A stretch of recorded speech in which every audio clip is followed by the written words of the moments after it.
അപ്പൊ ഇന്ന് വരൂലല്ലേ? വാ ശരി ശരി. അച്ഛാ അവനും അമ്മ ഇന്ന് വരൂലാന്ന്. തറവാട്ടിൽ പോയി അമ്മൂമ്മയെ കണ്ടിട്ട് 2 ദിവസം കഴിഞ്ഞേ വരുള്ളൂ.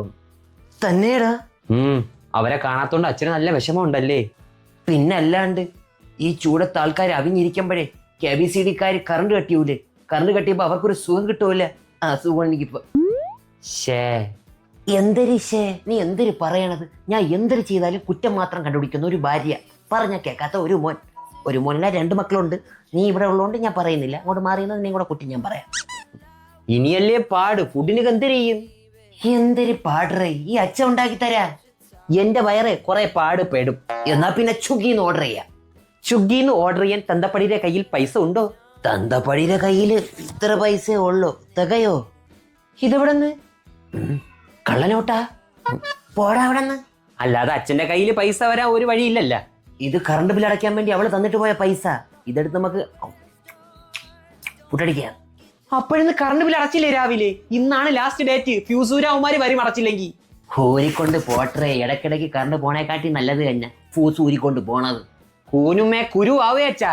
ഇനി എന്തൊരു കുരു വരാനാണ്? എല്ലാ കുരുവും കൊണ്ട് തികഞ്ഞവരല്ലേ നമ്മൾ. അതും ശരിയാണ്. പിന്നെ അച്ഛാ അമ്മ പോണതിന് മുമ്പ് പറഞ്ഞ് ഇവിടെ എല്ലാം വൃത്തിയാക്കിയിടാൻ. അങ്ങനെ പറഞ്ഞിട്ട് പോയാ അവള്? ഓ പറഞ്ഞു. നമുക്ക് തുടങ്ങാം അല്ലേ? എങ്കിൽ നമ്മൾ അതൊരിക്കലും ചെയ്യരുത്. മാക്സിമം ഇവിടെയൊക്കെ കാതറ കൂതറാക്കിയിടാൻ നോക്കണം. എടാ ആണുങ്ങള് പണിക്കൊന്നും പോവാതെ കാലുമേ കാലും കയറ്റി ഇരുന്നാ മതി. പെണ്ണുങ്ങളാണ് ജോലി ചെയ്യാനുള്ളത്. അച്ഛാ സൂക്ഷി സംസാരിച്ച് പൊളിറ്റിക്കലി ഇൻകറക്റ്റ് ആണ് പറയണ കാര്യങ്ങൾ. ഏറി കയറുവേ. ഉള്ളത് പറയാലടാ. ഞാൻ ഒരു പഴഞ്ചൻ ചിന്താഗതിക്കാരനാണ്. ഇങ്ങനെയൊന്നും അല്ലല്ലോ നേരത്തെ പറഞ്ഞുകൊണ്ടിരുന്നത്. ഞാനൊരു അവസരവാദിയും കൂടിയാണ്. ഞാൻ എൻ്റെ അഭിപ്രായം ഉറക്കെ വിളിച്ച് പറയും, വീട്ടിലിരിക്കുമ്പോൾ മാത്രം. പുറത്തിറങ്ങി പറഞ്ഞ അടിയിട്ടോന്ന് അറിയാല്ലേ? അറിയണം. അഭിപ്രായങ്ങൾ പറയുകയും ചെയ്യണം. പക്ഷെ മറ്റുള്ളവർ കേൾക്കരുതെന്ന് മാത്രം. ചുരുട്ടെങ്ങാനും വലിച്ചിട്ടാണോ എന്തോ ഇരിക്കുന്നത്. ആട്ടെ, എന്താ ഭാവി പരിപാടി? ഭാവി പരിപാടി എന്ന് പറയുമ്പം ഒരു കല്യാണം കഴിക്കണം. ജോലിയുണ്ടോ? ഈ ചോദ്യമാണ് എല്ലാവരും നിന്റെ അടുത്ത് ചോദിക്കാൻ പോകുന്നത്. അതുകൊണ്ട് ജോലി ഇല്ലെങ്കിലും കോൺഫിഡന്റ് ആയിട്ട് ജോലി ഉണ്ടെന്ന് തന്നെ പറയണം. അങ്ങനെയല്ലേ നിന്റെയൊക്കെ അമ്മയെ ഞാൻ സ്വന്തമാക്കിയത്. ഓ അച്ഛാ, പിന്നെ എനിക്കൊരു കാര്യം പറയാനുണ്ട്.